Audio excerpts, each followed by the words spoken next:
Hey, yo, ano, ayan. Usapang rally po tayo, no? So, dito sa ibang bansa, ang rally po dito is hustisya, ikulong, tapos sunog refugee. Iba kasi yung rally sa ibang bansa, di ba? Talagang kinukuyog nila yung bahay ng corruption. Kagaya ng Nepal, Cambodia. So, anong opinion mo doon? Pag rally sa Pilipinas, puro ganun lang. Ah, ikulong, puro ganun lang. Tapos sunog refugee, yung mga cartoons. Pero sa ibang bansa, iba. Ano ang reaction mo doon? Dapat din bang gawin ng Pilipinas yun? Yung ginagawa ng ibang bansa na nag-rally? For me, sakit na ulo ko, dami ko ng problema. Kaya ko na sila idagdag sa problema ko, bahala sila sa buhay nila. In short, no comment. So no comment nga, no? No.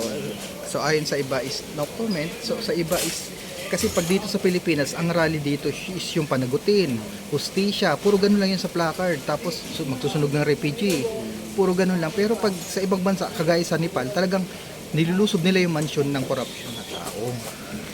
Nilulusob nila yung corruption na tao. Tapos talagang inaatake nila sa Nepal, sa Cambodia. Nakikita naman natin, di ba, ano sa Facebook natin.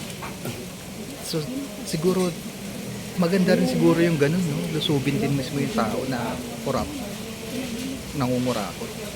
So yan lang muna sa ngayon, bawal mag-ingat.